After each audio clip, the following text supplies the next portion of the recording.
केवट था, केवट जो प्रभु से इतना विनय कर रहा था वो केवट था कौन, जरा ध्यान देना कि केवट पूर्व जन्म में कछुआ था, केवट और जो क्षीर सिंधु में रहता था।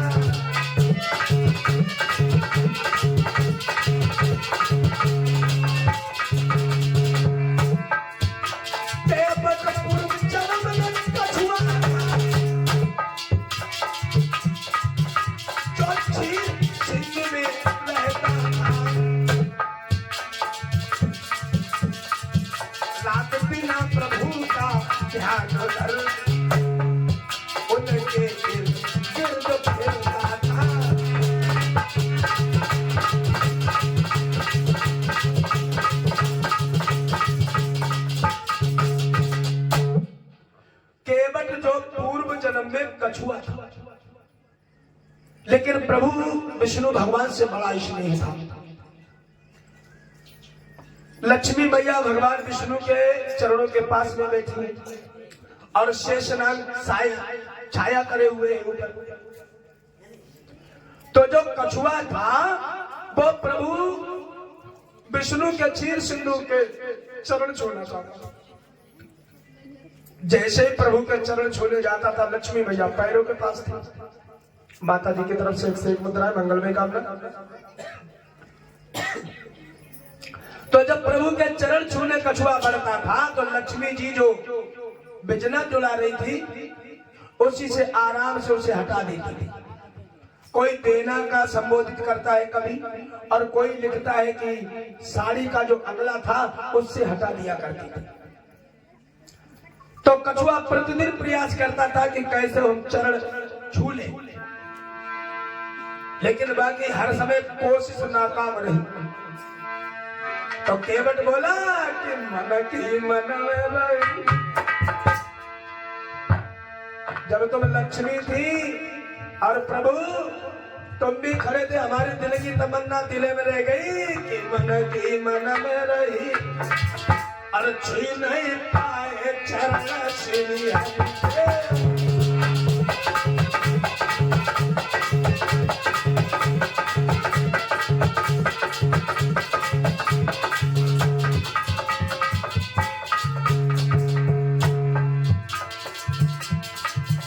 हमने बहुत तुम्हारे प्रयास करी चरण छुआने, लेकिन ये तुम्हारे साथ में आएंगे सीता, इन्होंने हमारी मन इच्छा पूर्ति नहीं की।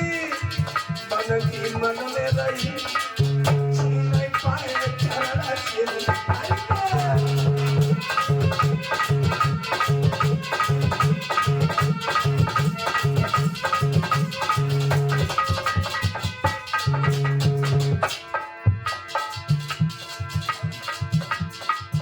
और ये रंजीत भैया की तरफ से 51 मुद्राएं भगवान श्रद्धा जीवन में सुख समृद्धि प्रदान करें। जय जय चरण पड़े मैं स्वामी,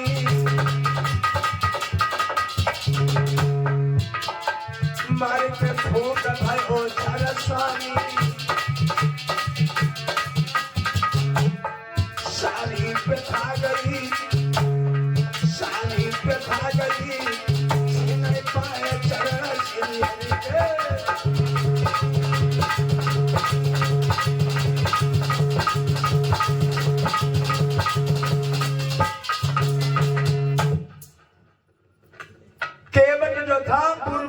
कछुआ था। तो प्रभु को देख रहा है, प्रभु श्री राम भी समझ रहे हैं, क्योंकि जो पापी काया से होई बिन भोगे छोटे ही नहीं कोई। और केवट सीता की तरफ देख रहा है, बार बार मुस्कुरा रहा है कि वहां तो तुम्हारी चल रही थी, अब चलाओ। अब सब राजपाट जो कुछ सब हमारा है और हमें जितना हमारा दिल भरेगा हम उतना टाइम लगाएंगे। तो केवट का स्वार्थ यही है। केवट पूर्व जन्म में कछुआ था, इसीलिए प्रभु श्री राम को उसका उद्धार करना था, इसीलिए प्रभु श्री राम आए। जरा ध्यान देना। तो केवट ही कछुआ था जो केवट बना करके, इसीलिए प्रभु के बार बार चरण धो रहा है। और प्रभु ने यही कहा था कि त्रेता युग में जब हम आएंगे तब तुम्हारा उद्धार होगा।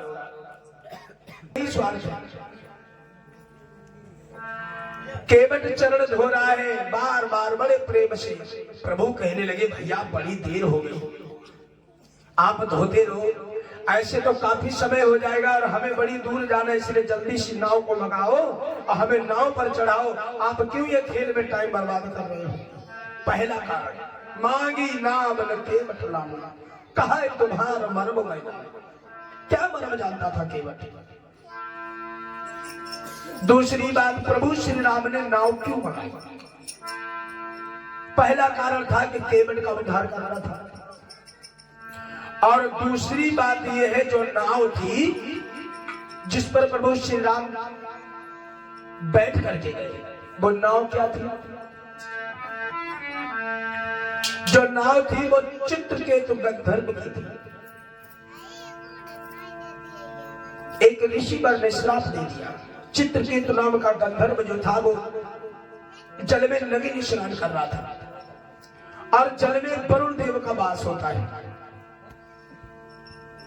स्त्री हो या पुरुष हो, जल में कभी नगे नहीं स्नान करना चाहिए, वस्त्र पहन करके स्नान करो। श्राप दे दिया कि जाओ, तो मैं श्राप देता हूं पत्थर पर, पृथ्वी पर वृक्ष हो जाओ। तो चित्रकेतु गंधर्व जो था पृथ्वी पर वृक्ष हो गया। बोला मुनिवर आपने मुझे श्राप तो दे दिया, लेकिन मेरा उद्धार कब होगा? बोले सबर करो, उद्धार होगा। त्रेता में प्रभु श्री राम जब आएंगे, और ये मित्रिया की तरफ से कृष्णमद्राय भगवान श्रीमद जीवन में सुख समृद्धि प्रदान करें। बोले तुम जब पृथ्वी पर वृक्ष होगे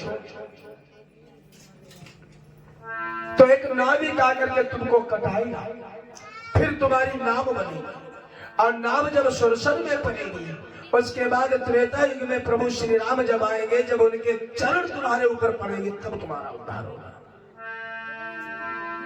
मांगी नाव न केवट नाम, कहा तुम्हारा मर्म में जाना।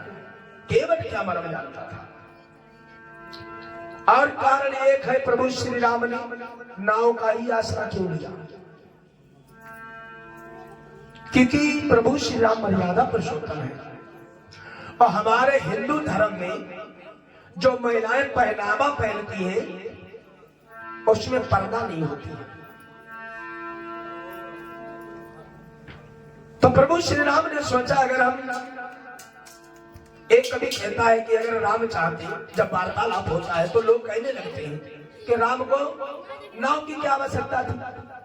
अरे जो प्रभु बामन अंगुल बन करके गए, बामन अवतार रख करके गए, तो तीन लोक में तीनों लोक नाप लिए तीन पग में, तो सुरसर की धारा कितनी बड़ी थी।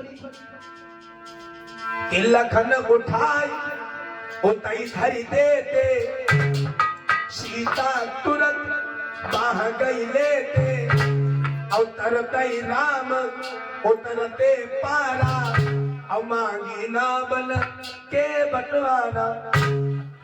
अरे राम वही तो है जो बामन अंगुल के बने थे,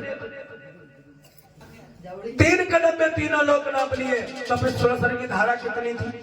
राम चाहते शरीर थोड़ा बड़ा करते, सीता को गोदी उठा करके उधर रख देते, लक्ष्मण की बाह पकड़ के रख देते, अपने आप पार हो जाते, नाम की जरूरत ही नहीं थी। पर प्रभु मर्यादा पुरुषोत्तम श्री राम ने मर्यादा के विरुद्ध कोई काम श्री राम ने नहीं किया। उन्होंने सोचा कि ऊपर सूरज तपई करा,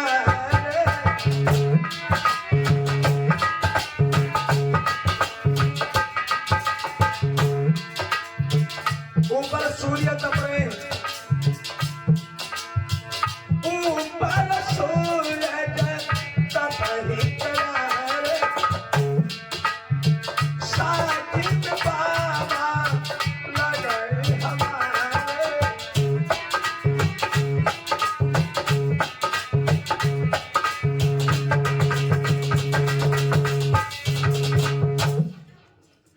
राम ने सोचा कि हम हैं सूर्यवंशी,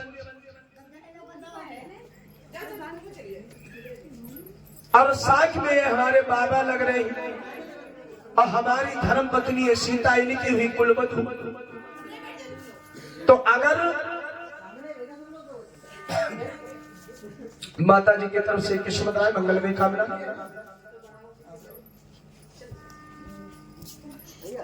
अगर बाबा की नजर लड़की पर बहू पर पड़ जाती है, शरीर पर तो स्त्री का पतिव्रत धर्म नष्ट होता है। और इसमें बड़े शर्म की बात है। इसीलिए नाव का इस सहारा लिया प्रभु श्री राम ने। मेरी भैया